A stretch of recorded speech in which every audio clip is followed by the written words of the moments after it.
Bonjour et ravi de vous retrouver pour ce nouveau numéro de votre émission préférée, le Bonjour d'Algérie, en ce mardi 13 avril. En tout cas, avec toute l'équipe, on vous a préparé un bon programme, un agréable programme. On espère que ça vous plaira ce matin. Premier jour du mois de Ramadan, du mois sacré de Ramadan. Symbolique explication de ce mois sacré. Pour en parler, eh bien, nous recevrons en premier plateau Kamel Chekat. Il est spécialiste des questions religieuses et membre fondateur de la Ligue des Oulémas du Sahel. Suivi de votre rubrique littéraire, nous vous parlerons d'un auteur qui promène son lecteur dans le temps et les différentes contrées. Les personnages, vous verrez, sont très attachants, voyageurs à travers les mots de l'écrivain. Focus ce matin sur un ouvrage hanté par un pays, l'Algérie évidemment. Une remise au goût du jour de la quête permanente des sentiers identitaires, que ce soit à Alger, à Oran ou encore en Kabylie. C'est ce dont parle ce quatrième roman de Ekli Drouaz, Errance, identité flouée. Nous viendrons vous parler de ça en compagnie bien sûr de Diawdet Guessouma.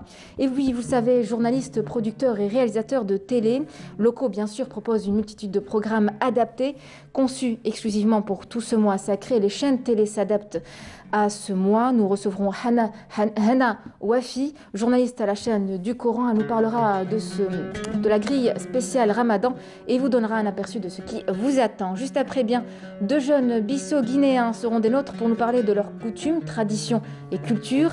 En ce mois sacré, l'un est dans le domaine médical, l'autre est étudiant. Et ici en Algérie, ambiance ramadanesque conviviale et haute en couleur en Afrique chez nous. Maria Hector et Moussa Sissoko tout à l'heure sur ce plateau. Nous terminerons avec l'enseignement d'une discipline qui ne laisse personne indifférent. Malheureusement, ce sont les mathématiques entre difficulté et excellence. Sur quelle base repose l'apprentissage de cette matière fondamentale au développement intellectuel des enfants? Falabraz, notre chroniqueuse, viendra nous éclairer sur le sujet tout à l'heure dans votre matinale. Vous le savez, vous y êtes même habitués. Avant le développement de toutes ces thématiques, c'est les nouvelles du temps de ce mardi, regardez. La météo vous est présentée par Mobilis. Mobilis, Aynama Kuntum. Suivez-nous plutôt avec Amel Larivi. Bonjour Amel. Bonjour Nour. Comment ça va? Ça va, merci. Alors soif? Très. De bon matin, ça manque. Oui, j'imagine. Alors, des températures printanières comme tous les jours. Agréable, oui, de saison plutôt douce pour le mois d'avril. C'est à vous. Merci Nour. Bonjour à tous et bon réveil. Eh bien, pour aujourd'hui, le temps restera plutôt partiellement voilé près des côtes ouest et centre, mais des passages nuageux assez denses vers l'intérieur, pouvant occasionner quelques averses durant la journée sur les régions intérieures de l'ouest. Par contre, à l'est, eh bien, on aura un ciel partiellement voilé. Vers la moitié sud, eh bien, le soleil prédominera avec un temps dégagé à partiellement voilé sur le sud-ouest, la Saoura, le Nord-Sahara, les oasis, le Sahara central, l'extrême sud, le Hégard et le Tassili. Les températures, quant à elles, eh bien, seront plutôt douces pour la saison, avec toutefois un maximum de 27 degrés du côté de Relizane, 23 à Oran, 24 degrés Tlemcen, Albirt, 20 degrés du côté d'Alger, Constantine, Batna, 21 Tizi Ouzou, 19 à Annaba et Djelfa, vers la moitié sud, 27 degrés Biskra, 30 Gardaya, 32 degrés à Béchar, 38 à Drar Salah, 33 vers Tamanrasset et Janet, et enfin le maximum, comme toujours, à Borj Beji Mokhtar et Ngzam avec 42 degrés. La mer aujourd'hui, eh bien, elle restera plutôt agitée sur pratiquement l'ensemble des régions côtières, avec des vents qui vont souffler entre 30 et 50 km/h sur les côtes ouest et centre de secteur est à nord-est et 20 à 30 km/h sur les côtes est de secteur nord-ouest. On va faire un petit tour cette fois-ci vers la partie nord de l'Afrique où le ciel restera tantôt nuageux et tantôt ensoleillé à Rabat, Tripoli, également Tunis, peu nuageux au Caire, partiellement voilé à l'Aïn occupé, plutôt nuageux à Nouakchott. Ailleurs, le soleil prédominera. Côté Mercure, eh bien, on relèvera 19 degrés à Tunis et Tripoli, 26 au Caire, 23 à Rabat, 36 à Nouakchott, 42 degrés à N'Djamena et le maximum cette fois-ci à Niamey avec 43 degrés.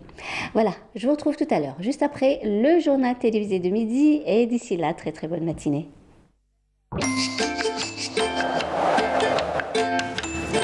La météo vous est présentée par Mobilis. Mobilis, Aynama Kuntum. Agréable réveil à tous. Merci Amel. C'est moi qui merci pour ces bonnes nouvelles, bon des nouvelles du temps. À vous aussi, on vous retrouve donc après-midi et l'édition de 19h. Et c'est en musique qu'on entame cette matinale avec la chanson El Borda chantée par Massoud Turkis. On revient juste après.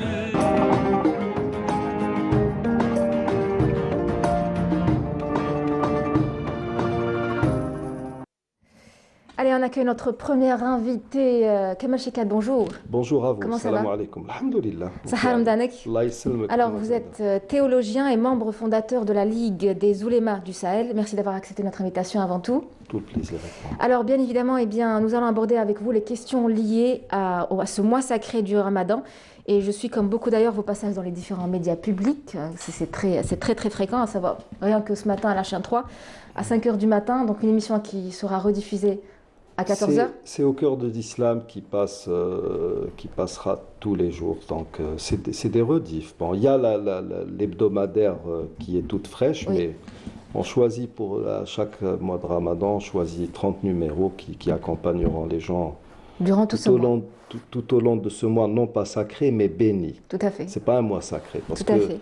quand vous dites d'un mois qu'il est sacré, ça engage tout un processus d'ordre spirituel, juridique. Là, nous sommes dans le mois béni. C'est vrai qu'on a tendance Shahr Mubarak à et non pas confondre. Shahr Haram. Voilà, Oui. tout à fait. Alors justement, j'aimerais pour nos téléspectateurs que vous reveniez sur l'historique du jeûne dans l'islam qui est devenu une obligation religieuse, un des piliers de notre l'islam. belle religion. Alors bon, le jeûne même du mois de Ramadan a été prescrit en l'an 2 de l'Hégire, une fois que le messager de Dieu alayhi salatu wassalam, s'est établi à Médine. Avant cela, les musulmans jeûnaient généralement 3 jours par mois, parce que là nous sommes dans une forme de jeûne qui était connue aussi selon la tradition islamique dans toutes les autres religions. Mais bien avant cela déjà, les Arabes polythéistes mécois jeûnaient le jour de Ashura. Le jeûne était connu. Oui. Et d'ailleurs même le prophète, alayhi salatu wassalam, c'est ce que rapporte Bukhari d'après Aïcha, radiyallahu anha, jeûnait le jour de Ashura alors qu'il était tout jeune, avant même d'avoir reçu la prophétie. Comment cela? La question peut être posée légitimement par tout le monde. Comment des polythéistes pouvaient-ils jeûner le jour de Ashura? Selon Ikrima, d'après ce que rapporte Ibn Hajar al-Asqalani dans son interprétation du précis de Bukhari, les Mécois auraient commis un impair, un manquement grave, une faute qui aurait pesé sur leur conscience, et des Juifs leur auraient suggéré de jeûner ce jour de Ashura qui était un jour vertueux. Et ceci est bien évidemment vrai, puisque c'est le jour où Moïse a pu délivrer, enfin Dieu a délivré Moïse et les Hébreux du joug de Pharaon. Donc le prophète alayhi salatu wassalam a jeûné. Une fois à Médine, il a remarqué que les Juifs jeûnaient justement le jour de Ashura, et c'est là qu'il a compris la portée et l'importance de ce jour. Donc il le jeûnait et a ordonné qu'on le jeûne. C'était un jeûne obligatoire. Ce jeûne obligatoire de Ashura a été abrogé en l'an 2 par l'obligation ou la prescription du jeûne du mois de Ramadan. Et c'est à partir de là que le mois de Ramadan a commencé. Là encore, pour le jeûne lui-même, dans sa pratique, il y a une évolution qu'a connue le jeûne. Au tout début, alors, ya ayyuha alladhina amanu kutiba alaykumus siyamu kama kutiba ala alladhina min qablikum la'allakum tattaqun. Le jeûne vous a été prescrit comme il a été prescrit à vos prédécesseurs. Peut-être seriez-vous pieux. Ensuite, il est dit ayyaman ma'dudat faman kana minkum maridan aw ala safarin fa'idatu min ayyamin ukhra wa 'ala alladhina yutiqunahu fidyatun ta'amu miskin ou bien masakin, selon les modes de lecture. Donc au tout début, les gens jeûnaient, étaient dans l'obligation de jeûner, mais pour peu que le jeûne ait pu indisposer une personne, ou les personnes vieilles qui ne le supportaient pas très très bien, étaient en droit de ne pas jeûner, mais de compenser cela par la nourriture d'un nécessiteux pour chaque jour manqué. Exact. Ensuite, vous avez le verset qui vient ensuite, Shahru Ramadan alladhi unzila fihi al-Qur'an hudan lin-nasi wa bayyinatin min al-huda wal-furqan, et il est dit faman shahida minkum ash-shahra falyasum. À partir de là, quiconque était présent lorsque c'était déclaré le début de Ramadan devait jeûner. Ça a été donc, il y a eu une autre abrogation. Oui. Ce qui était quand même quand vous aviez quelques difficultés à supporter le jeûne, vous deviez essayer de jeûner. C'était pas... Et Ibn Abbas dit que la première mesure n'a été maintenue que pour les femmes qui allaitaient et les femmes qui étaient enceintes. Donc, ça, c'est le jeûne. Au début, les gens pouvaient se dispenser de jeûne quand ils le voulaient. Et même dans la durée même du jeûne, il y a eu des évolutions. Au début, les premiers musulmans jeûnaient à partir de, on va dire, de minuit, ce qu'on appelle l'atama en langue arabe. C'est pratiquement le maximum en termes de décalage du salat al-isha. Les gens commençaient à jeûner à partir de ce moment-là, où quand ils entraient en sommeil, avant cette période, et pouvaient et devaient maintenir, rester dans cet état d'abstinence jusqu'au crépuscule du lendemain. Et les gens n'avaient pas aussi le droit d'avoir des relations intimes entre conjoints. Ensuite, comme il est dit dans le verset 184, Dieu savait pertinemment que les gens enfreignaient cette règle qui interdisait les rapports intimes. Et une fois, le prophète alayhi salatu salam a vu un compagnon qui s'appelait Sarma, radiyallahu anhu, qui était vraiment en piteux état. Qu'est-ce qui se passe? Et à l'homme de dire qu'il avait travaillé dans son champ toute la journée la veille, et quand il était entré après le crépuscule à la maison, il a juste eu le temps de boire une gorgée d'eau, et puis il était tellement fatigué qu'il s'était affalé, il s'est endormi. Et il s'est réveillé donc automatiquement dans une nouvelle phase de jeûne. Et la chose a dû peser sur beaucoup de gens, et il y a eu un allègement par miséricorde divine qui disait donc et entre autres, il a été dit donc mangez et buvez jusqu'à ce que se dévoile, on va donner directement l'exégèse, sur la ligne d'horizon qui se profile, vous allez distinguer la partie blanche annonçant le jour de la partie noire qui annonce le départ de la sphère obscure, on va dire. Donc voilà un peu pour l'histoire du jeûne, son évolution, sa pratique. Merci Sheikhat. Alors malheureusement en Algérie, bien, les traditions et religions se confondent. Souvent et parfois l'aspect traditionnel prend le dessus sur l'aspect religieux, malheureusement. Alors pour ce qui est du ramadan, quelles sont les mauvaises habitudes que nous avons prises et qu'est-ce qu'il faudra peut-être corriger à l'avenir? On a combien de temps pour citer tout cela? Allez, 3 heures, 4 heures 3 minutes. Il y en a beaucoup. Écoutez, il ne faut pas être pessimiste. Les mauvaises habitudes, on peut arriver à bout, ce n'est pas un problème. Le problème, c'est quand l'amalgame se fait entre religion et tradition. Sachez déjà que la coutume en elle-même peut être une source d'inspiration sur le plan juridique. Asl min usul tshri', l'urf. Cela dit, il ne faut pas que ça l'emporte justement sur la religion. Nous aurions été beaucoup plus dans la logique religieuse, nous n'aurions pas fait du mois de Ramadan un mois de la consommation ou la surconsommation par excellence. Ça, c'est l'un des principaux défauts que nous avons. Le mois de Ramadan, le prophète alayhi salam a dit « Somu tasihhu » jeûnez et vous ne vous porterez que mieux. Ceci veut dire que le jeûne doit avoir un impact sur la santé, et ça a été dûment prouvé. Maintenant, le dernier prix Nobel, l'un des derniers prix Nobel de médecine, en ayant fait des études sur le jeûne, parle de régénérescence des cellules, de cellules qui vont tuer les cellules cancéreuses. Donc là, c'est quelque chose d'inouï. Donc, et nous sommes en train de faire le contraire avec ces régimes alimentaires qui font dans l'excès, qui font dans la culture du tube digestif. Ça, c'est très très mauvais. Oui, voilà, donc il est clair, hein, il a été même prouvé scientifiquement que le jeûne apporte des valeurs positive pour le corps de l'être humain. Oui. Quelque part, le corps a besoin de cette période où on se nourrit le moins pour se régénérer, comme vous l'avez dit, pour les cellules. Des études scientifiques ont d'ailleurs démontré que les personnes qui se nourrissent uniquement de ce dont leur corps a besoin vivent bien plus longtemps. ou surtout Mieux. bien mieux. Mieux, Oui. sans maladie. Oui, sans maladie. Alors, bien évidemment, bien, le meilleur exemple à suivre dans la pratique de l'islam, c'est celui de notre prophète Mohammed sallallahu alayhi wa sallam. Quelles sont justement ces pratiques issues de la sunna qu'il faut absolument appliquer durant ce mois? Alors il y a tout d'abord, oui, le fait de ne pas trop consommer. Déjà, le messager de Dieu, alayhi salam, tout au long de l'année, ne consommait pas beaucoup. Pendant Ramadan, il exhortait justement à se nourrir vraiment du strict minimum, ce que nous ne faisons. Bon, les gens ne sont pas obligés d'être dans cet état, on va dire, d'excellence, mais il serait bon quand même de diminuer autant que faire se peut.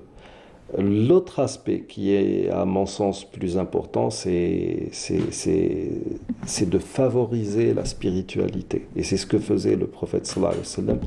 Et il a dûment indiqué en disant, par exemple, que quiconque était dans un état de jeûne devait s'abstenir de tout type d'agression, de rixes, même pas de ne pas répondre aux provocations, de se contenter de dire inni sa'im, là où il y a un problème. Quiconque ne s'abstient pas de mentir ou d'agir en pur mensonge, Dieu n'a que faire du fait qu'il ait laissé sans manger et sans boire. Il y a une multitude de hadiths comme ça qui exhortent à un bon comportement, un comportement qui sied au mois de Ramadan. Et là encore, nous souffrons de lacunes sur ce plan, vu qu'en Algérie, je pense que, vous savez, j'ai eu l'occasion de visiter pas mal de pays et nous sommes un peu spéciaux par rapport à nos voisins, ne serait-ce que nos voisins immédiats. Les Algériens s'emportent trop et on a l'impression que le mois de Ramadan devient une sorte de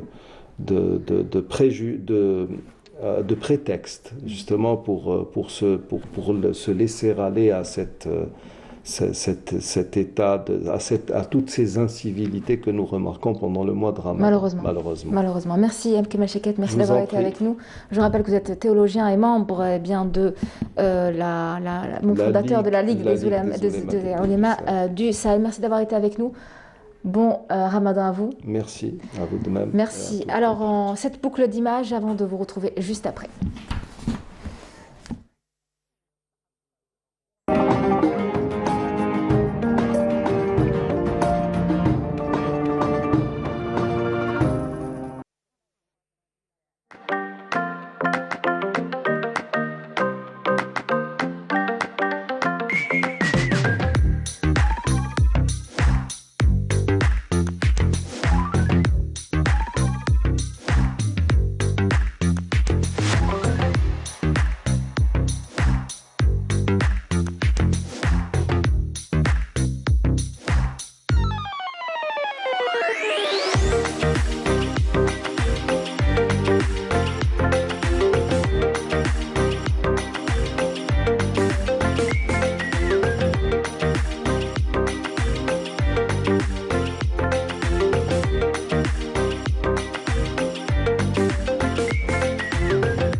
Et on revient sur le plateau du Bonjour d'Algérie pour accueillir Djawdet Gessouma. Bonjour. Bonjour, ça va? Comment ça va? Bien. Vous êtes tombé du lit? Oui, en plus je suis là depuis assez longtemps. Je prends le plaisir d'être fidèle à votre poste. Fidèle, voilà. Entouré de toute l'équipe du Bonjour qui vous accueille très bien ce matin. Bien sûr, avec plaisir, bien sûr. Alors, ça démarre en turbo, oui. Ramadan, j'espère que ça va durer dans le temps. On espère. Ça va être une course de demi-fond. Alors, ce matin, vous êtes venu nous parler du 4e roman de Delouez Akli, voilà, Errance, identité flouée, publié aux éditions Hacheb. Donc, des faits antérieurs réels, bien sûr, avec un seul rêve, voir une nation eh bien, en construction, la nation idéale en construction. Voilà. Mais avant, parlons de l'auteur. On aimerait bien savoir qui Oui, est cet oui. auteur. C'est-à-dire que Akli Drouaz est vraiment un personnage singulier. Donc là, il a produit 4 romans, donc Cacahuètes, Rêve d'exil, Terre d'exil, et aussi maintenant, là, depuis quelques semaines, Errance, Identité flouée. Alors, lui, c'est vraiment un bonhomme vraiment extraordinaire, hein. Je veux dire qu'il a vécu 1000 vies. Donc à l'âge de 6 ans, il descend, comme on dit, sur Alger. Il vit avec sa grand-mère, il vit cet Alger de par son enfance et tout. Mais il a déjà, avant ses 6 ans, il a déjà un parcours parce que son père est Moudjahed, il le connaîtra une fois dans une cellule en le visitant. Né en pleine guerre. Et voilà, il est né en pleine guerre et donc il va perdre ce père qu'il n'arrive pas à définir, c'est-à-dire il n'a même pas cette image fantasmée du père. Donc il va vivre toutes ces choses-là d'une manière très très très difficile. En même temps, il va vivre aussi l'indépendance d'une manière difficile et il va donc construire une œuvre autour de entre guillemets, de cette blessure narcissique qu'il va, comme on dit d'habitude, qu'il va sublimer, transformer en œuvre. Lui, il est musicien, c'est un très bon musicien. D'ailleurs, on peut le voir sur YouTube et tout, en train de réaliser quelques petites prouesses. Il a aussi produit des disques, je crois, chez Dura Music. Et Akli D, le chanteur kabyle, lui doit son nom. Il y a eu tout un truc pour qu'il prenne l'autorisation. Bien, donc lui, il est poète, il est musicien, il est sociologue, anthropologue. Il a travaillé avec Mouloud Mamri d'ailleurs sur un documentaire réalisé à Etigny. Donc il s'intéresse à la sociologie et tout, et il décortique un peu toutes ces choses-là dans ses textes et dans ses romans. Donc le roman est un espace pour lui où ce qu'il ne dit pas ouvertement comme ça au quotidien tous les jours, il l'écrit. Et il faut beaucoup d'impudeur. Et donc il dit impudeur pour un écrivain dit courage de révéler pour le lecteur des choses assez intimes, assez poignantes, Et puis donc voilà, donc ces livres sont... Il y a par exemple un personnage récurrent qui s'appelle toujours Mokran. Il y a toujours une évocation des femmes. C'est vraiment des pans de sa vie ou qui rentrent dans un cursus général. Alors il y a toujours cette femme qu'il aime, mais avec qui le dialogue est souvent difficile, donc la femme en général. Il y a aussi des personnages étranges, très attachant juvénile. Oui, lui, tout son univers est attachant.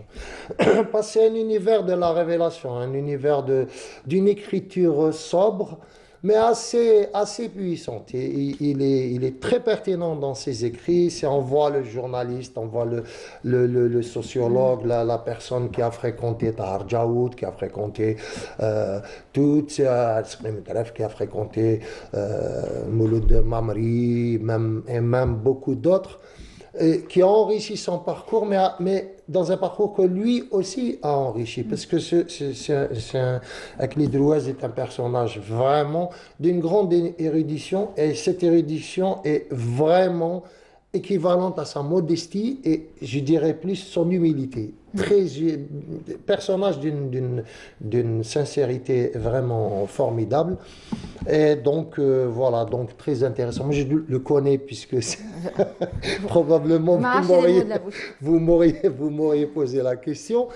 Je le connais depuis très peu de temps, mais j'ai l'impression de le connaître depuis 30 ans parce qu'on partage peut-être un passé sur des parents militants, sur ces choses-là, sur des choses qu'on n'a pas vécues, sur d'autres qu'on a vécues. Et donc, dans son écriture, donc, par exemple, dans Terre d'exil, qui est très intéressant, l'avant-dernier, il parle d'une correspondance d'un militant de choses, et puis après, on a tout un profil, si vous voulez, de l'histoire algérienne dans toutes ces turbulences. Et puis, lui, il va aussi beaucoup axer ses travaux en général dans cette post-indépendance, l'étape clé de l'indépendance, et il va se poser à lui-même et au lecteur un ensemble de questionnements fabuleux à travers des galeries de personnages. En général, il y a toujours des personnages, pas récurrents, mais presque, où les personnages arrivent dans le livre au fur et à mesure. Et là, vous avez toute l'histoire de l'Algérie qui va avec, et puis l'histoire d'un parcours d'homme. Donc, Errance dans Identité flouée, il s'interroge sur son identité personnelle, le père, parce qu'il est élevé. Donc, on a une substance, pardon, une substance réaliste. On a l'impression qu'elle est autobiographique. Lui, il prend des éléments comme ça, subtils de sa biographie. Quand on connaît, c'est encore mieux, on apprécie encore mieux le travail qu'il produit. Et donc, dans Errance, Identité flouée, qui est paru aux éditions Achab, il parle du parcours d'un bonhomme qui a fait un peu le tour de la question. Il parle d'un personnage qui s'appelle JL. Et ce personnage est assez poignant parce qu'il est balancé entre deux identités. Son identité est morcelée. Et donc, Ekli Drouaz présente des personnages comme ça. Il présente, il écrit à la première personne en se citant comme étant Sabri Anne. Il a un copain qui s'appelle Hajj, qui est journaliste comme lui. Il va dans le livre. Hein. Ensuite, il y a ce personnage étrange qui est JL. On devine un peu qui c'est dans la vraie vie. Et c'est un personnage qui ressemble à James Dean, qui est très beau dans sa tragique destinée. Il y a aussi Nezha, la femme qui est complice, mais en même temps, avec tout, il y a toujours un débat un peu hallucinant. Et puis, il y a toute cette galerie de personnages qui vont arriver au fur et à mesure. Et malgré l'écriture parcellaire parce qu'il a une écriture parcellaire, j'aime pas dire le mot fragmentaire, mais il a une écriture parcellaire où vous faites une parcelle qui vous explique quelque chose. C'est comme des îlots comme ça de poésie qu'il met dans ses livres et qui vous font. Et ces îlots évoluent au fur et à mesure. Il y a peut-être plus de végétation sur le dernier îlot que sur le premier. Et voilà, et c'est une écriture qui est assez intéressante. Donc il est vraiment à découvrir à tout prix parce que c'est un personnage éminemment sympathique et éminemment subtil dans son écriture. Et je suis surpris qu'il n'ait pas un succès immense. Il a un succès très confidentiel, mais je l'ai vu la dernière fois au Salon du Livre d'Atini, là, le 8, 9 et 10 avril.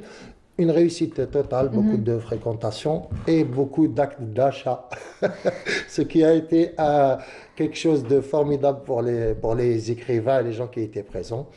Et donc voilà, j'espère que ça sera renouvelé bientôt après le Ramadan. En tout cas, on sent cet engouement de la part des gens. Le monde de la culture reprend. Et les gens viennent, oui. Et c'est vraiment merci à tout ce public qui a rejoint, si vous voulez, ce monde de la culture, aux écrivains qui ont fait le pas. Et donc, Ekli Drouaz a eu beaucoup de succès pendant ce Il y a une part d'imaginaire, n'est-ce pas? Il y a l'imaginaire, oui. L'imaginaire est la première qualité de Ekli Drouaz dans son écriture. Il a un monde qu'il arrive à constituer, mais il y a des éléments, vous savez, je vais trahir un secret d'écrivain, mais nous, on n'est pas magiciens, donc on peut trahir nos secrets. On aime bien les secrets. On a beaucoup de choses du vécu. Les écrivains écrivent beaucoup sur la fiction, pour ceux qui font de la fiction, évidemment, et avec des éléments de la réalité qui vous ancrent comme ça. Après, il y en a qui mettent des évocations avec, si vous voulez, des confidences qui guérissent leurs plaies. Et je pense qu'Ekli Drouaz est parmi ces gens-là, qui guérit ses plaies à travers l'écriture. Parce que l'écriture est une sublimation souvent de quelques blessures narcissiques qui auront des difficultés là, par exemple, à se révéler. Là, dans Errance, Identité flouée, il parle d'un secret familial. Et le secret familial auquel on pense n'est pas nécessairement celui qui est révélé dans ça. C'est pour ça qu'il y a des sortes de porte-à-faux comme ça et qu'on doit lire avec... Il faut être bien concentré. Oui, mais en même temps, son écriture est simple, elle est fluide, même si elle est parcellaire, c'est-à-dire chaque parcelle complète l'autre. Et donc voilà, donc c'est très très aisé à lire, très agréable. Donc en ces périodes ramadanesques qui exigent de nous de la sagesse, de la spiritualité, beaucoup de respect de l'autre et tout, je pense que Aklid Rouez, qui est probablement peut-être marabout quelque part, nous impose un peu sa sagesse à travers Et puis cette humilité de dire oui, on n'est pas parfait, on n'est pas comme...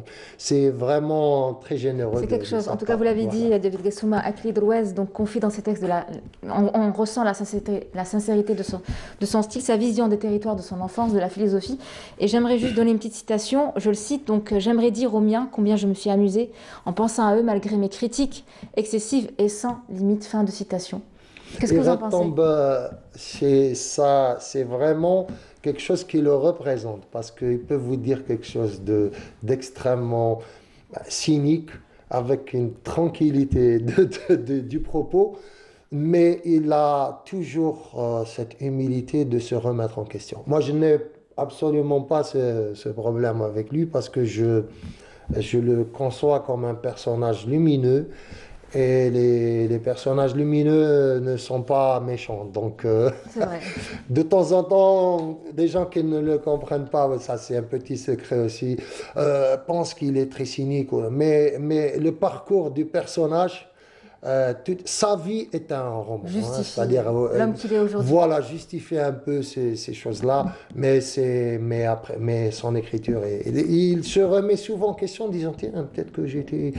Il vous demandera jamais des excuses, mais dans ses propos, vous allez... Et ça appartient à ce parcours vraiment privilégié qu'on a quand on est avec lui. Je veux dire, il vous apprendra plein de choses et c'est très bien. Et bien c'est aussi des faits historiques aussi, on y retrouve souvent, des faits réels. Oui, bien sûr, toutes ces fictions sont placées dans un contexte général historique, politique, encore une fois, social, qui est normé, codifié, voilà, codifié.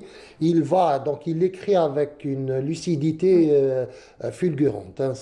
Mais ça, je pense aussi que c'est un peu son parcours de chercheur ou de personne qui a travaillé en sociologie, en anthropologie sociale, où il sait très bien décortiquer les choses. Ce qui est bien, c'est que toutes ces choses, tous ces parcours, ces profils qu'il écrit, la psychologie de ces personnages, toutes ces choses-là sont issues, je pense, d'une expérience personnelle, d'échange et de contact. Connaît tout le monde le connaît. Et il définit bien ça dans le roman. C'est un vrai écrivain avec un vrai talent fictionnel, un vrai talent et avec des outils de la réalité qui sont comme ça parsemés. Il nous regarde ce matin ? Je ne sais pas, j'espère. En tout cas, le salue bien. On le salue, on a toute l'équipe de Canal Algérie. Merci David Gassouma. Merci à vous. Merci pour cette belle découverte. Moi, je ne connaissais pas et je pense que pas mal de gens ne le connaissaient pas non plus. Vous êtes là pour ça, justement. Donc, vous l'avez dit, il manque de succès. Une bonne occasion de le connaître. Oui, merci, c'est gentil. Merci, le plaisir. Ça fera ma lecture avant le dodo. Donc, bon ramadan à vous, David Gassouma. Merci à vous aussi, à nos lecteurs, à nos téléspectateurs, tout ça. On vous souhaite vraiment bon ramadan. Super. À mardi prochain. À mardi prochain, amis du matin, je vous avec ce reportage, un travail qui a été fait par notre journaliste reporter Lamia Boudbouda. Elle a fait le constat sur la vaisselle qui a acheté. Vous êtes nombreuses, nombreux, pourquoi pas aussi, peut-être que les hommes s'y mettent aussi, non? Pas vous, Oui, si. Tout le monde, de Ramadan, je ne sais pas ce qu'on a. C'est madame qui vous a poussé à... Madame et moi. C'est bien, vous faites les choses à deux, ça fait plaisir. Je vous laisse regarder ce reportage fait par Lamia Boudbouda, on revient juste après.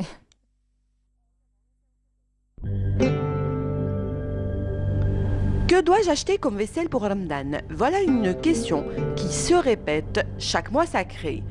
Pour répondre à cette question, nous avons choisi un magasin à Sidi Yahya où nous avons rencontré quelques sympathiques clientes qui faisaient leur emplette.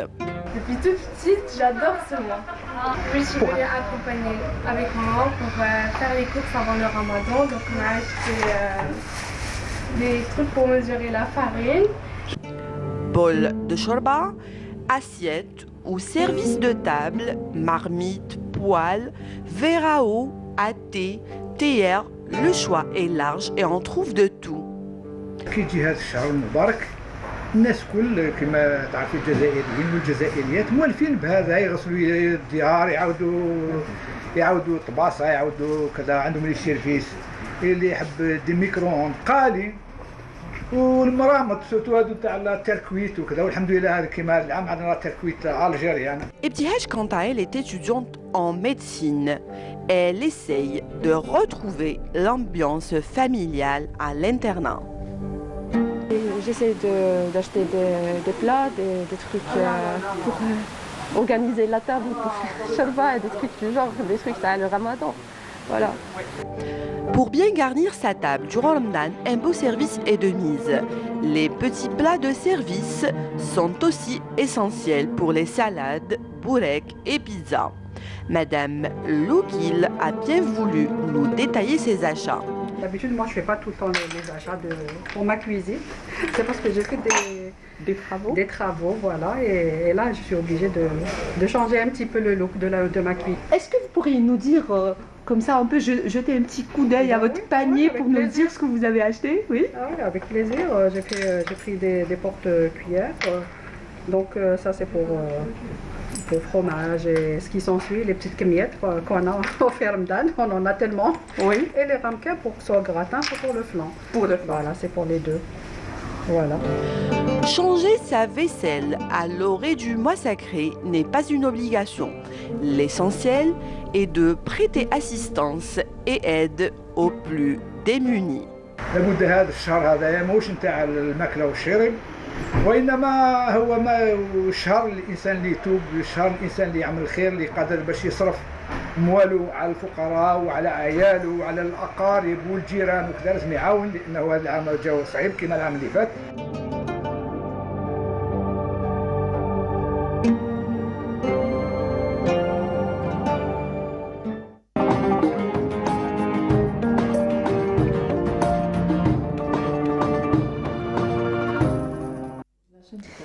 Et on reste avec la thématique du Ramadan et nous recevons Hana Wafi. Bonjour Hana. Bonjour. Comment ça va? Ça va, merci, ça va. Merci d'être avec nous, merci d'avoir accepté notre invitation. Vous ne travaillez pas aujourd'hui? Non, ça va. Moi, je travaille ici oui, aujourd'hui avec vous. Voilà. Alors, vous êtes journaliste à la chaîne du Coran. Comme chaque année, eh bien, la chaîne du Coran a adapté forcément ses programmes, j'ai envie de dire comme tout média.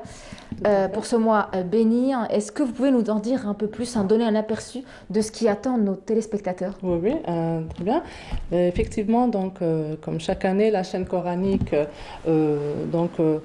voit le retour en masse et en force d'une programmation bien plutôt variée.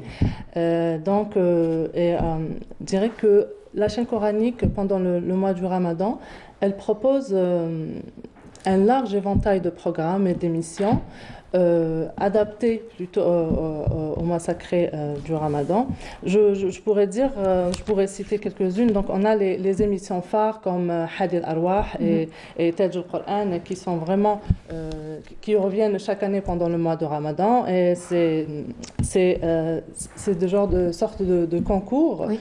Que ce soit pour Taj al-Qur'an, c'est des récitations du Coran, et concernant Hadi al-Arwah, c'est plutôt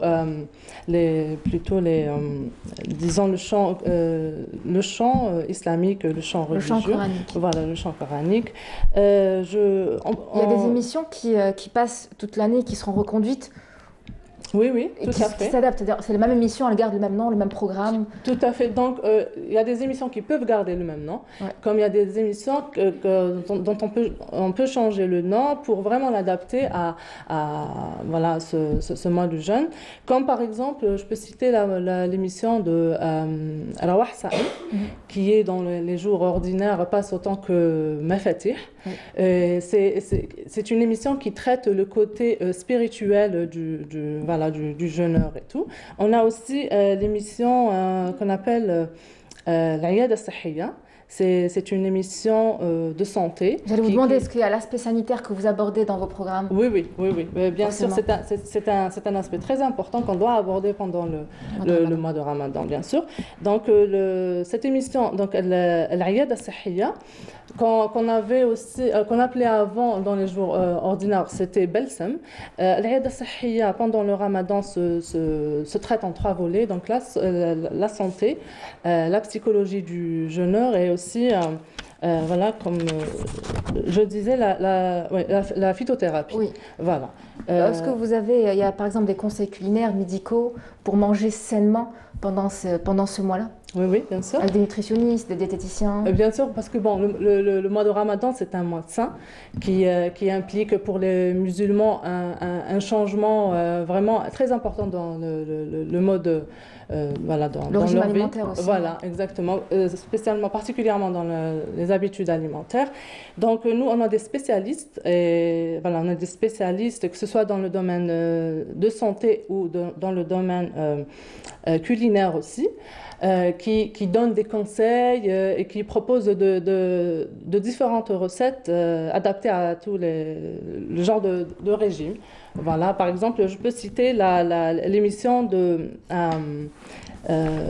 Koulou Washrabou, spéciale qui existe depuis longtemps. Oui, oui, exactement. Et aussi, il y a une autre émission qui s'appelle Atbaq wa Adwaq avec Selma Moqbel, donc qui nous fait voyager à travers de différentes recettes et voilà, de différentes recettes délicieuses et appétissantes, voilà, à travers les 48 wilayat. Oui, oui, tout à fait. Voilà. C'est vrai qu'il est un peu tôt, mais quand même. Alors, je vous laisse justement rester avec nous, Hana Wafi. Merci beaucoup. Je vous laisse avec ce spot justement qui va nous donner un aperçu de votre grille spéciale Ramadan. Et on revient juste après. D'accord.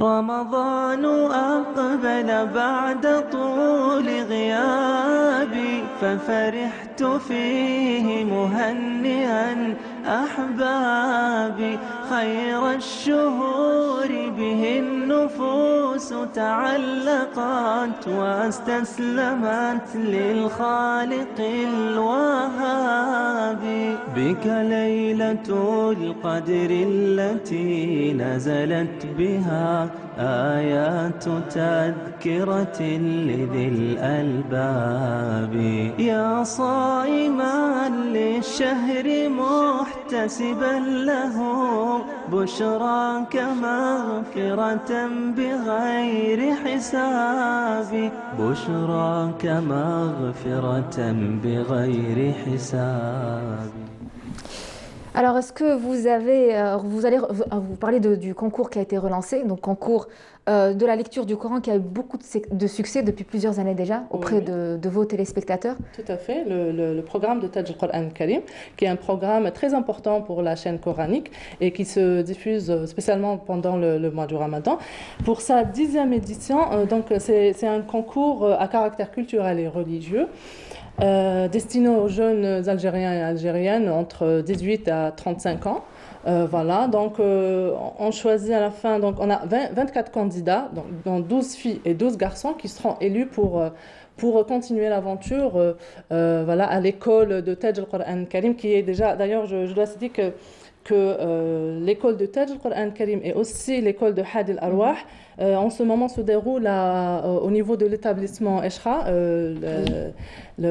plutôt l'école supérieure d'hôtellerie et de restauration d'Alger, qui se trouve voilà. Et donc on a des primes chaque vendredi pour Taj al-Qur'an al-Karim à 23h30.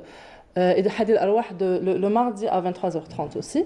Donc voilà, je disais qu'il y a 24 candidats qui participeront au concours, voilà, qui seront choisis et élus par un jury d'experts, de spécialistes algériens dans les lectures coraniques.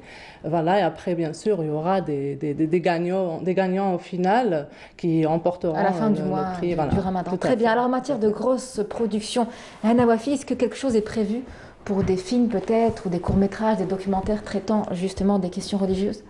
Alors, pour les grands projets, on reparle encore de Taj al-Qur'an al-Karim et Hadi al-Arwah qui sont plutôt des projets très importants. Aussi, je peux dire que pour la première fois sur Qanat al-Qur'an al-Karim, sur la chaîne coranique, la chaîne coranique, elle présente cette année quand même un moment disons, les récitations des versets du Coran cités par les lecteurs étrangers. Disons, comme, je peux citer comme Abdel Bassed Abdel Samad, Michel El-Affassi, Maher El-Maïqli et tout. Et aussi, on a d'autres programmes qui sont étrangers, dont on a l'exclusivité de diffusion, comme par exemple les documentaires à titre scientifique. Oui. On a aussi le feuilleton. Le feuilleton Fers ibn Marwan, c'est un feuilleton syrien. Aussi l'émission du grand savant Ratib Nabulsi sous le titre de Asma Allah al-Husna. Et aussi Qissatu Aya, c'est un dessin animé qui sera diffusé durant plutôt tous les jours pendant la matinée à partir de 11h30. Voilà. D'accord, très bien. Voilà. Donc le programme, ça passe toute la journée, mais programme spécial en soirée. Il y a un programme spécial en soirée, bien sûr. Alors, est-ce que vous allez diffuser vos propres productions ou il y a aussi, vous l'avez dit, des productions externes à votre chaîne? Alors, j'ai ma réponse oui. Qu'est-ce qu'il va y avoir? Oui, on a des productions extrêmes à notre chaîne, des productions étrangères, comme d'ailleurs que je viens de citer, le feuilleton syrien Fers ibn Marwan. Aussi, on a eu l'honneur d'avoir l'exclusivité à diffuser des documentaires à titre scientifique. Et voilà, comme le dessin animé que j'ai aussi cité, comme Qissat Aya. Voilà, c'est ça. En général, c'est ça plutôt les programmes étrangers qui seront diffusés pendant le mois du Ramadan. Super. Et pour les enfants, vous avez prévu quelque chose peut-être? Oui. On a le Maher bil-Qur'an. Oui. Voilà. Et on a aussi le dessin animé. Voilà. Donc le Maher bil-Qur'an, c'est beaucoup plus des jeunes, plutôt des enfants, enfin disons des adolescents et tout, qui apprennent, qui se mettent face au jury et qui récitent des versets coraniques qui seront par la suite corrigés et tout. Voilà. Très bien. Vous connaissez, j'imagine, Aïssam Negari? Oui. Qui nous a quitté l'Aïhmou. Donc on va passer quelques images de lui, on le regarde à l'image à l'instant, donc pensez à lui justement, qui nous a accompagné. C'est une grosse perte pour la chaîne coranique. Énormément, énorme perte. Donc il nous a accompagnés durant tout le mois de Ramadan dernier. Tout à fait. Il nous a accompagnés depuis que la chaîne coranique déjà a été voilà. Vous l'avez connu? Oui, bien sûr. Un grand homme. Oui, un très grand homme. Merci Hanna Wafil, merci d'avoir été avec nous. Merci. On revient juste après cette pause musicale. Alors bon, ça va venir juste après, la régie me dit de temporiser. Okay. Donc vous avez un programme bien chargé en soirée, des feuilletons, j'imagine, à connotation religieuse. Donc on a le feuilleton Fers ibn Marwan syrien, voilà, c'est celui-là que je viens de citer déjà. Sinon on a à partir de 22h un programme bien chargé quand même. Chaque jour on a des émissions, des directs. On a, Vous avez des rendez-vous tous les quotidiens, hebdomadaires également? Oui. Je vais parler de ça après ou bien? Oui, non, c'était juste pour... Ah, ok, d'accord. Ah, d'accord, désolé. Il n'y a aucun souci, soyez à l'aise, vous êtes chez vous. Okay, merci d'avoir été avec nous. Il n'y a pas de souci, je rappelle que vous êtes journaliste à la chaîne du Coran. Tout à fait. Et on va regarder ce clip vidéo tout en chanson. Regardez. Merci.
Alors, il est temps de recevoir nos amis et frères.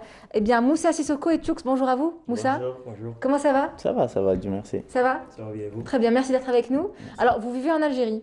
Oui, Depuis longtemps? Oui, ça fait bientôt 10 ans, je suis en Algérie. Vous l'avez dit en arabe tout à l'heure.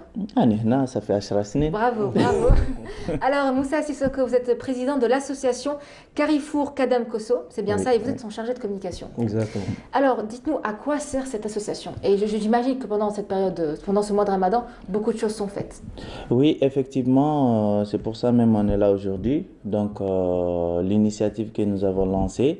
Et cette association, vu que je suis venu en Algérie depuis 2012. Depuis le Mali. Voilà, mon gouvernement, le gouvernement malien m'a attribué une bourse de venir poursuivre. J'avais commencé la médecine au Mali. Oui. Et je suis arrivé ici pour faire la biologie des maladies infectieuses. Et après ça, j'ai eu la chance de découvrir l'Algérie autrement parce que c'était pas la même image que j'avais avant mon arrivée en Algérie.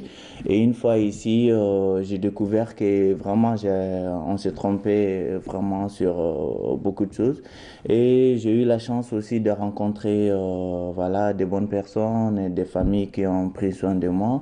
Voilà, et là, j'ai commencé à découvrir voilà, la culture algérienne. J'ai commencé à découvrir l'Algérie en tant que telle. Et là, à partir de ça, sur le plan académique, donc on a vu qu'il y a énormément d'étudiants subsahariens qui viennent en Algérie. Pardon, la preuve est que l'Algérie attribue plus de 400 bourses au Mali chaque année.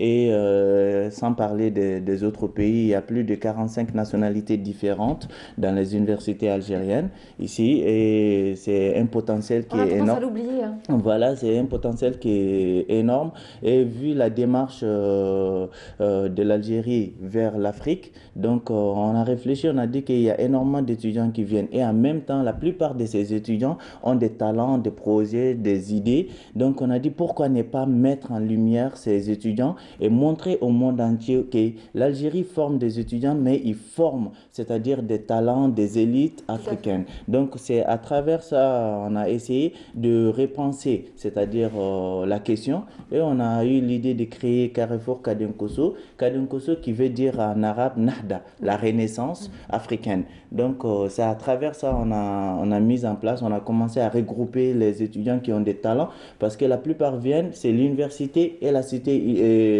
la résidence universitaire. Donc il n'y a pas de contact. Et ils ont des talents, ils ont des idées, mais ils n'arrivent pas à avoir l'espace nécessaire pour s'épanouir. Donc nous, on a pensé à créer un lien entre les jeunes étudiants algériens et les jeunes étudiants subsahariens, de les reconnecter et d'échanger leurs idées et de travailler là-dessus. Donc à travers ça, on fait des événements, des ateliers, des rencontres, et on a vu au fur et à mesure que ces talents, il y en a qui sont en master, et master 1, master 2, directement, ils partent soit en Europe, soit ils retournent dans leur pays.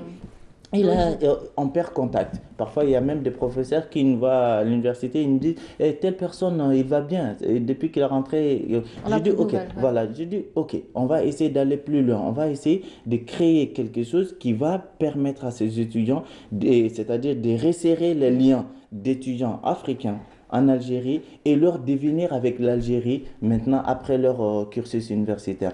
Et je profite de l'occasion parce qu'on a un accord avec le ministère de l'Enseignement supérieur, et je profite vraiment devant vous de remercier Madame Kello de la direction de coopération au ministère de l'Enseignement supérieur, qui fait beaucoup, énormément pour les étudiants étrangers ici, et particulièrement les étudiants subsahariens. Elle nous aide, elle nous accompagne énormément parce qu'il y a énormément de difficultés que les étudiants rencontrent une fois sur place, et dès qu'ils sont là, ils sont perdus. Il y a une différence de culture, une différence de langue, et tous ces éléments-là, nous, on a essayé de penser avec tout ce qui s'est passé avec la crise sanitaire. Les étudiants, ça fait Amin Doka, ils se sont plus 2 ans. Ils sont pas rentrés chez eux. Donc je me suis dit ok, avec mon staff, j'ai dit ok, essayons de profiter de cette crise pour mettre les choses en valeur. Ils ont dit comment? J'ai dit le mois de Ramadan, c'est un mois sacré. Moi, ça fait à peu près plus de 6 ans. Je m'a une famille algérienne. Donc, ils m'ont adopté. Ils n'ont pas vu en moi une différence de culture ou autre chose. Ils m'ont accepté et ils m'ont adopté tel que je suis. Oui. Et là, ça a été une belle expérience pour moi. J'ai dit, pourquoi pas on n'essaie pas de créer cette même expérience pour d'autres étudiants qui sont psychologiquement touchés par tout ce qui est crise sanitaire. Et là, j'ai dit, le mois sacré, c'est un mois d'échange, un mois culturel, un mois de partage. Voilà, j'ai dit, ce mois-là, on va lancer une initiative qui a été appréciée par le ministère de l'Enseignement supérieur et ils ont été enthousiasmés de l'idée. J'ai dit, on va lancer ce qu'on appelle le Ftor en famille. L'idée, c'est quoi? L'idée, c'est de créer un lien entre les familles algériennes et les étudiants subsahariens qui sont là et en même temps permettre à ces étudiants-là de connaître la culture culinaire algérienne. Parce qu'il y a énormément le chorba, le bourrek, le djilbana. Voilà. Et en même temps, ça va permettre aux familles algériennes de découvrir le pays de ces étudiants et en même temps aussi de connaître leur tradition, leur culture. Comment ça se passe le ramadan chez eux. Et ça permettra de consolider la démarche que l'Algérie est en train d'effectuer actuellement vers l'Afrique. Et nous voulons consolider cette démarche sur le plan social, sur le plan intellectuel, sur le plan académique et sur le plan culturel. En tout cas, on vous remercie Moussa Sissoko pour avoir donné vie à cette association, je pense, qui attire de plus en plus de monde. Effectivement, notre association, ce n'est pas une association, c'est-à-dire seulement créée pour les étudiants subsahariens. Oui. On est avec, même dans notre staff, il y a plus d'Algériens même que des subsahariens dans mon staff, parce que moi je veux créer c'est-à-dire notre démarche, c'est de préparer la société de demain. Actuellement, l'Algérie avant, l'Algérie était comme un pays de transit pour les jeunes africains qui venaient ici, faisaient 5 ans, 3 ans d'études, ils partaient en Europe. Oui. Mais maintenant, vu que les rideaux s'est resserrés, maintenant c'est devenu un pays d'accueil. Oui. Et là, il y a une nouvelle société de demain qui se forme. Pour ça, il faut préparer l'aspect. C'est pour ça, moi, je dis toujours, l'Algérie a été la Mecque des révolutionnaires africains. Aujourd'hui, elle devient la Mecque de l'intelligence africaine. Et là, il faut préparer le terrain. Et on a besoin de travailler sur ça, sur le plan culturel, sur le plan social, sur le plan académique, pour pouvoir accompagner la démarche des politiques. Donc, c'est un peu l'idée, parce que j'ai vécu cette expérience. Ouais. Donc, je l'ai déjà vu. Donc, et il y a énormément de gens que l'Algérie a formés. Déjà, la preuve est que de 1962 à 2020, d'après nos recensements, il y a plus de 60 000 élites africaines qui ont été formées par l'Algérie. Tout à fait. Donc ça, c'est un atout, ça, c'est un potentiel à élaborer. Et en même temps, on essaye de voir à travers notre association comment nous pouvons essayer de préparer, c'est-à-dire ce terrain-là pour ces étudiants, pour qu'ils puissent s'épanouir. Alors, voilà. Vous travaillez avec Moussa Sissoko depuis combien de temps? Ça fait 2 ans. Et l'association est créée depuis combien? Existe depuis combien l'initiative a été lancée depuis 2019. D'accord. Voilà, depuis 2019, on a lancé l'initiative, on a commencé à travailler là-dessus. Et vous avez le même ressenti que votre collègue Moussa? Il y a de plus en plus de monde qui éprouve cet engouement à se diriger vers votre association, pour être en contact avec ces étudiants. Oui, exactement, effectivement. Et moi, je suis là pour ajouter dans cette démarche parce que, comme il a dit, il y a énormément d'étudiants étrangers dans le pays. Quand on vient ici, on reste pour longtemps. Il y en a qui restent pour 6 ans, 7 ans, jusqu'à 10 ans. Il y en a qui restent aussi. Oui, en plus, voilà. Parce que quand on vient ici, on fait une année de langue. Parce que moi, je suis anglophone, mais j'ai appris la langue française ici. On fait une année de langue, après la licence, le master, le doctorat, le deuxième doctorat, ça dure. Donc, c'est dans ce cadre-là que cette association-là, ça fait un bon travail pour encadrer ces étudiants-là qui tuent beaucoup de temps dans ces pays-là. Donc, moi, je suis là plus pour amplifier le travail que l'association fait. Tout à fait. Alors, Tioux, vous êtes, vous, nigérien? Du Nigeria, oui, exactement. Voilà, du Niger, et vous, malien? Du Nigeria. Du Nigeria, d'accord, du Nigeria. Donc, nigérian, pas nigérien, oui, voilà. Donc, alors, vous êtes loin, vous vivez loin de vos familles, ça se passe comment? Bon, ça se passe bien. Comme je l'ai dit, l'Algérie est notre patrie du savoir. Oui. Donc, nous voulons aller plus loin que ça sur le plan culturel. C'est pour ça, même l'initiative Ftar en famille, c'est de proposer aux familles algériennes donc d'ouvrir leurs portes maintenant à ces étudiants-là qui sont dans les cités universitaires, donc ça fait plus de 2 ans, qui n'arrivent pas à rentrer chez eux, pour leur permettre, ne serait-ce qu'une seule fois, un seul repas, ils chantent, c'est-à-dire ils sentent cette chaleur familiale, ils sentent c'est-à-dire cette hospitalité algérienne, cette générosité algérienne. C'est ça en quelque sorte l'objectif même du Ftar en famille, c'est d'inviter ces familles algériennes, d'ouvrir les portes et de laisser ces étudiants-là goûter au shorba Tardar. Oui, voilà, Madine, voilà. Alors, on va regarder justement ce spot. Donc, ça retrace un peu votre programme de votre association et on revient juste après.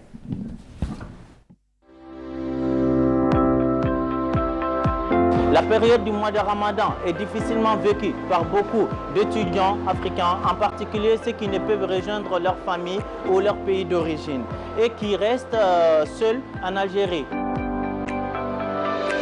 Carrefour Kadenkoso, avec le soutien du ministère de l'Enseignement supérieur et de la Recherche scientifique, lance une initiative conviviale qui favorise l'intégration des étudiants africains en Algérie, nommée Ftar en famille.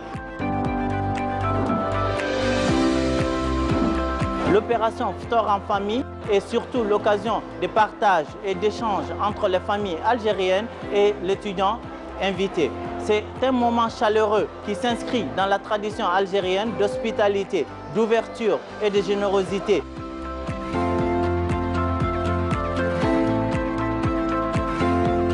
Saha Ramadankum, Saha Ftarkum, Saha Sharbatkum.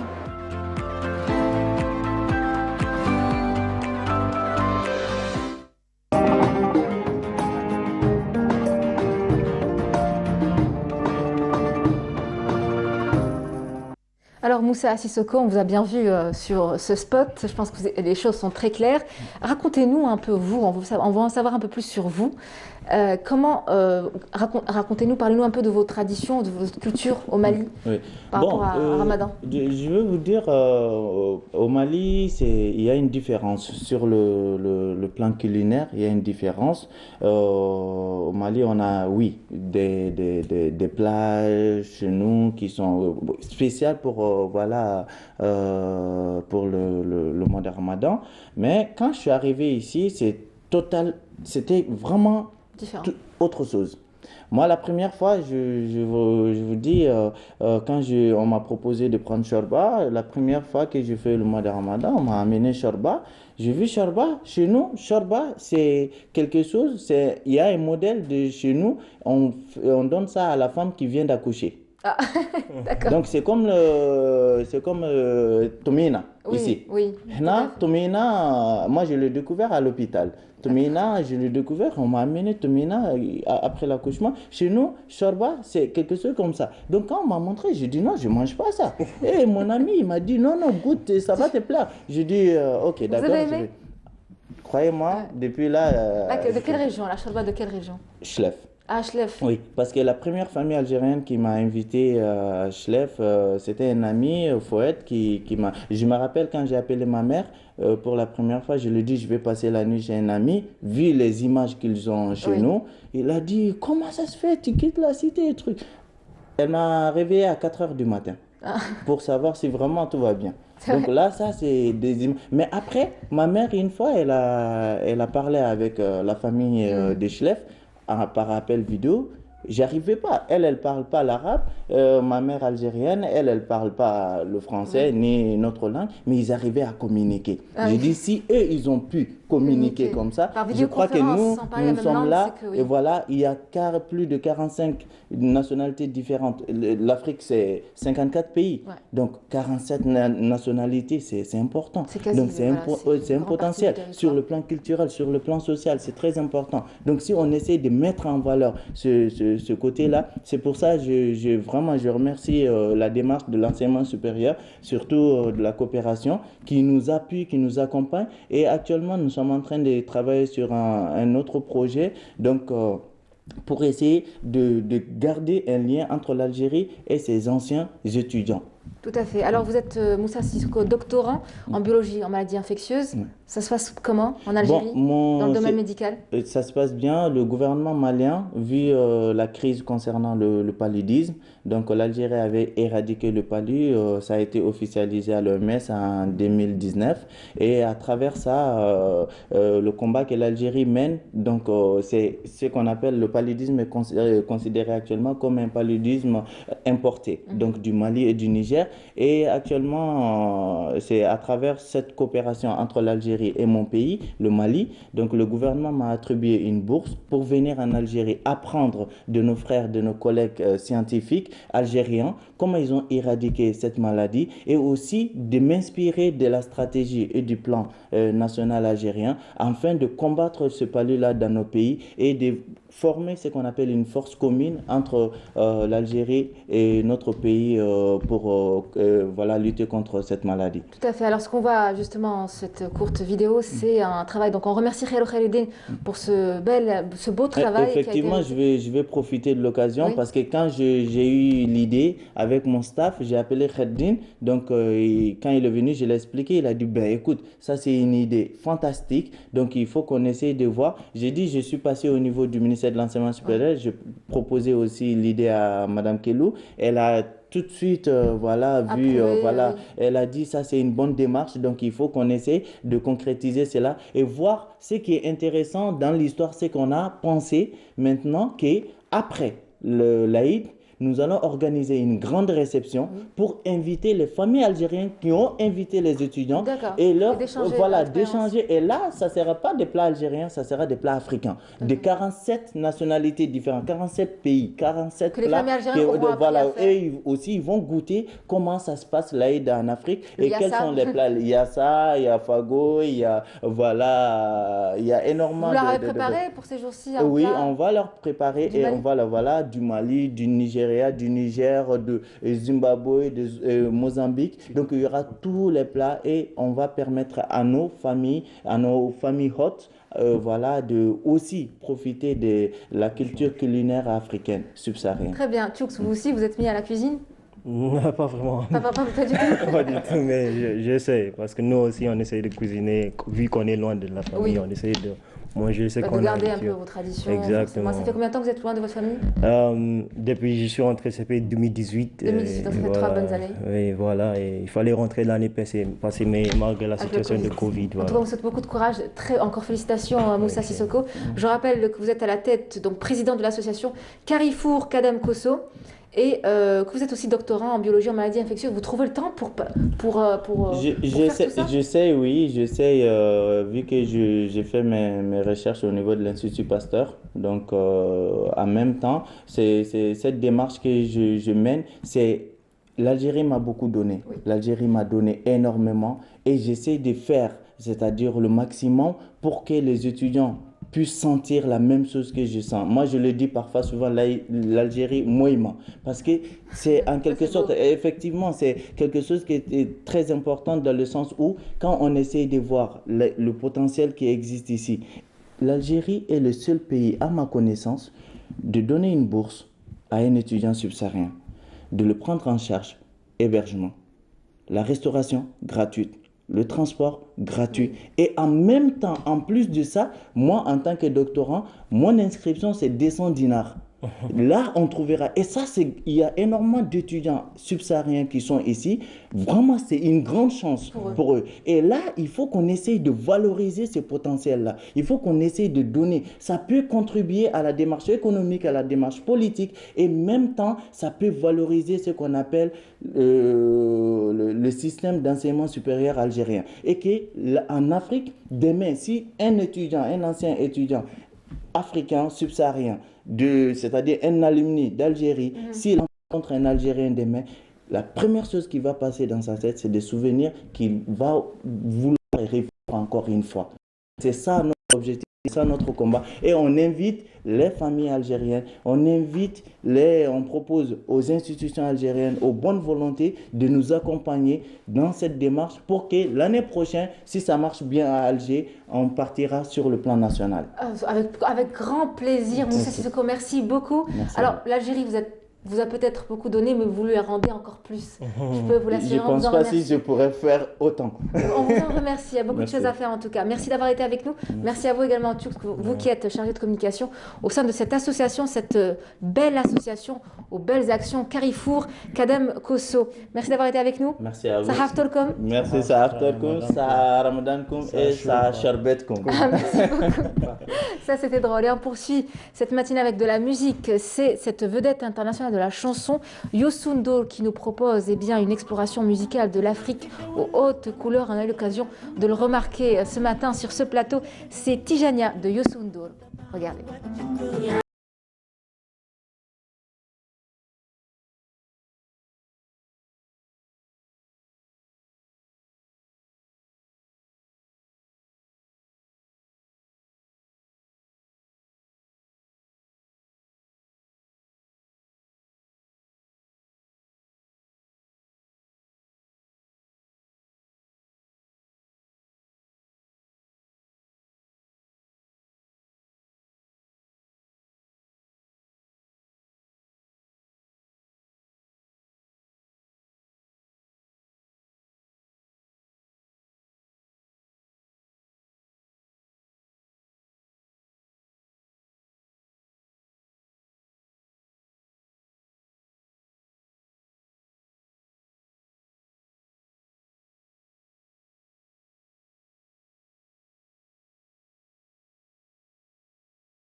Enfin une peinture algérienne aux normes internationales. Tous vos besoins en peinture intérieure, peinture métal, préparation de support ou peinture extérieure, choisissez Coral Peinture. Coral Peinture, c'est les mains à faire.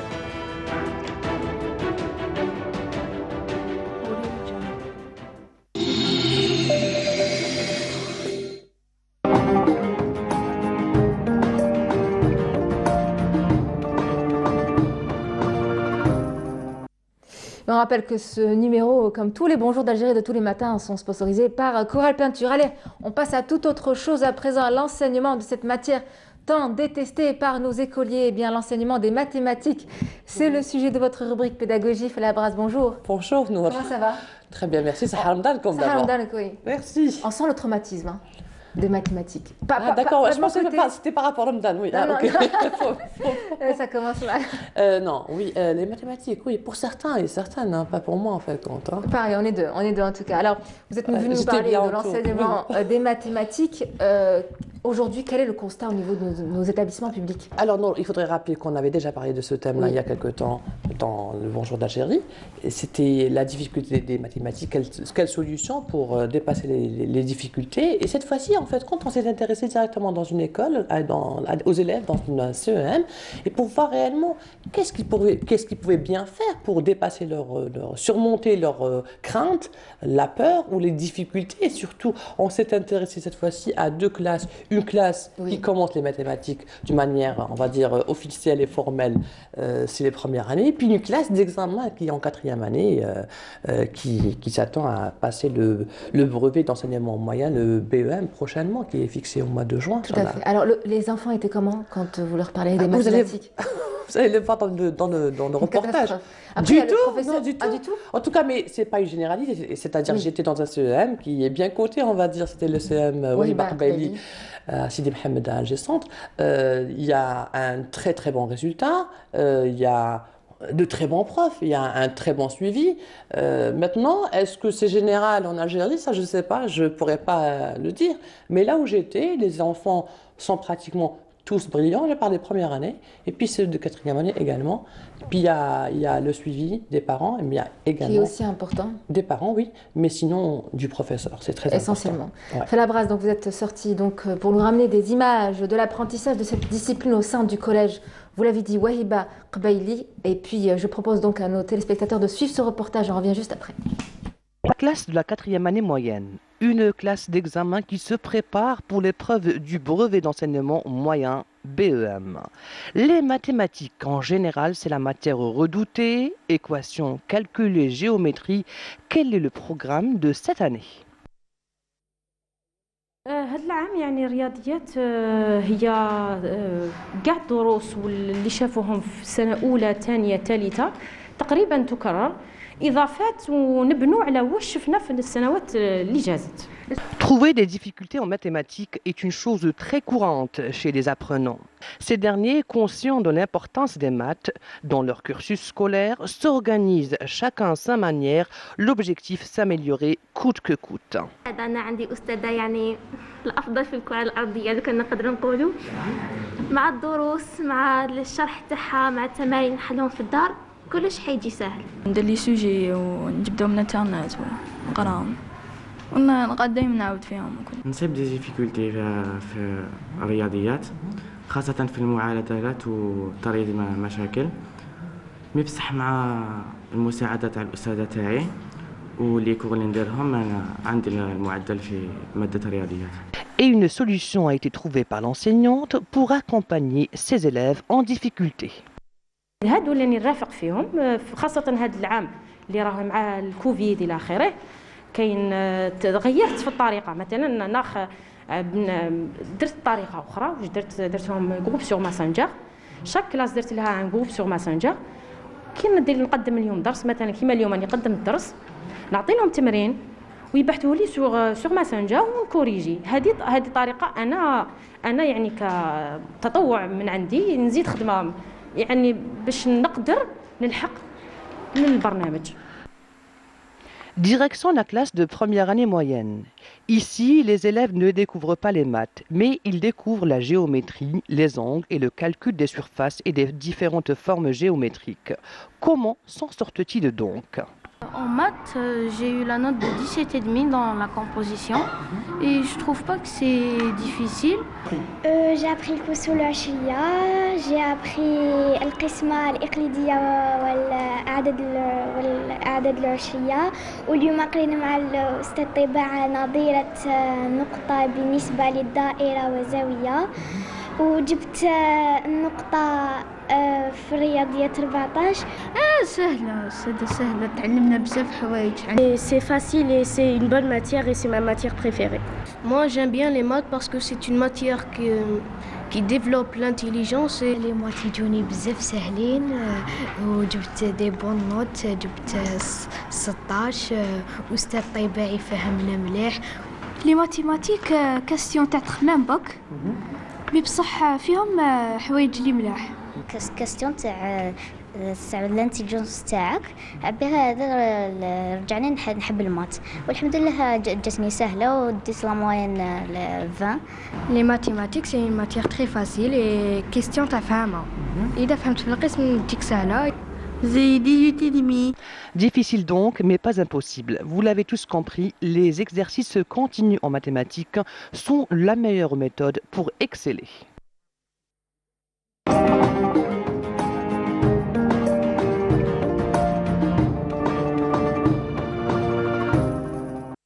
En tout cas, ça fait plaisir de voir autant d'engouement de la part des très jeunes écoliers de première année. Oui, qui ont pratiquement 11 ans, 12 ans. Alors, on l'espère, en tout cas, c'est de futurs grands mathématiciens. Ils adorent les maths. À leur âge, ma génération, en tout cas, c'était pas le cas. Ma génération, tout le monde détestait les maths. Je sais pas, ça a changé depuis nous. Ça a changé, on a pris de l'âge, en fait. Et puis, l'enseignement des mathématiques, c'est quelque peu, numérisé, c'est peut-être un trop gros mot pour l'instant.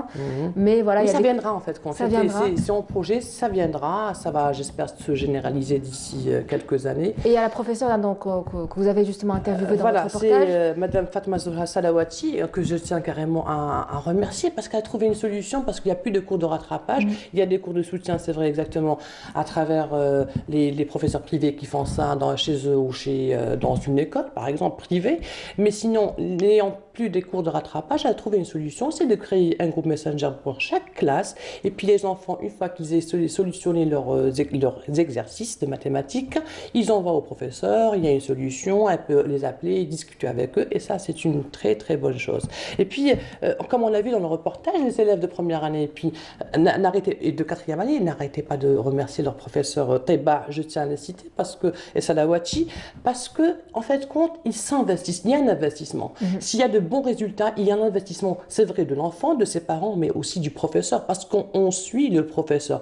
Je rappelle toujours que l'enfant, quand il est à l'école, selon les enfants en bas âge, ils disent qu'ils veulent avoir des bonnes notes, pas pour eux-mêmes, pas pour leurs parents, mais pour le professeur. C'est pour, en fait, compte réjouir le professeur. Alors, c'est très important d'avoir une très bonne base, un très bon prof, qui soit un peu sévère, plus de rigueur, qu'il y ait un suivi, ça c'est très important pour donner de très bons résultats, sachant que la classe de 4e année moyenne, comme on l'a vu, qui se prépare pour le BEM qui est inscrit pour le mois de juin. Ça arrive à grands pas. Dans quelques semaines. En tout cas, voilà. Et puis l'apprentissage des mathématiques passe aussi par le jeu. Donc aux parents justement d'effectuer un certain travail. Les mathématiques, c'est un jeu en fait. C'est un jeu, des calculs mentaux, ça peut se faire dans la voiture, ça peut se faire en mangeant, enfin voilà, en discutant à la maison. On part de manger devant matin. Et le support a toute son importance. Donc est-ce que au niveau des écoles, on a dans les familles algériennes, est-ce qu'ils ont cette culture d'aller acheter d'autres ouvrages, des livres parascolaires pour essayer de... La dernière fois, oui, les livres parascolaires, il y a une large gamme à travers les librairies, on en trouve. En fait, quand la fourchette, elle dépend, le prix, en fait, quand dépend de la largeur et puis du volume. Pas du contenu, en fait, c'est de la qualité des pages et puis du volume du livre. Mais les livres parascolaires, n'achetez pas quand vous voulez et quand vous voulez et là où vous voulez, mais simplement, il faudrait demander au professeur. Lui pourra vous orienter vers le livre qu'il faudrait acheter pour éviter certaines erreurs, parce qu'on avait dit la dernière fois qu'il y avait certaines erreurs dans les livres parascolaires. Mais sinon, si vous voulez faire des cours en plus, demandez à votre professeur qui pourra vous orienter, et demandez à votre professeur, ou sinon pour les petits, c'est les parents qui vont demander, et achetez le livre parascolaire parce qu'il y a une large gamme, il y en a plus de 300 en fait, parce qu'il y a beaucoup de maisons d'édition qui se sont attelées dans l'impression des livres parascolaires. Ça marche très bien, tout le monde en veut, sachant que les cours de soutien également existent toujours. Il y a des écoles privées, par exemple, qui proposent des cours de mathématiques, de soutien en fait pour toutes les matières, une fois par semaine par exemple pour tous les paliers, et c'est pratiquement entre 2000 et 3000 dinars le mois. Et puis il y a également des professeurs particuliers qui viennent chez vous, ou vous partez chez eux, c'est 1000 dinars l'heure, parce que je me suis renseignée pour savoir comment ça se passait. On va s'intéresser à ce sujet les prochaines émissions du Bonjour d'Algérie, pour savoir comment ça se passe en fait, est-ce que l'enfant en fait retrouve ses repères quand il est tout seul, loin de l'école, loin, est-ce qu'il a peur de l'école, est-ce qu'il a peur des murs de classe, est-ce qu'il a peur des autres, est-ce qu'il a un manque de confiance? C'est au professeur d'installer un milieu de confiance et de dialogue et de sérénité pour l'apprentissage de l'enfant. Je disais que les meilleures notes, les bonnes notes, ça dépend, c'est vrai, de l'enfant, de son environnement direct, c'est-à-dire sa famille, mais également du professeur, de la qualité du professeur. Je parlerai de l'engagement du professeur pour qu'il ait de très bons résultats. En tout cas, les professeurs que vous avez rencontrés sont très engagés dans leur travail. On les remercie beaucoup. Merci Fala Braz. C'est moi. On vous retrouve mardi prochain. Inch'Allah. Et bon Ramadan à vous encore une fois. C'est le mec. Merci beaucoup. Amis du matin, nous arrivons au terme de cette émission qui, on le rappelle, est sponsorisée comme tous les matins par Coral Peinture. Demain, eh bien, c'est avec Amel Almi que vous serez, donc ce sera elle qui sera aux commandes de votre matinale. Quant à moi, je vous retrouve lundi prochain. En attendant, portez-vous bien. Bon Ramadan à tous. À très vite. في حب ووئام ما أحلى أن نعيش في خير وسلام في خير وسلام ما أحلى أن نكون في حب ووئام في حب ووئام لا شر يؤذينا لا ظلم يؤذينا لا شر يؤذينا لا ظلم يؤذينا والدنيا تبقى تبقى آمان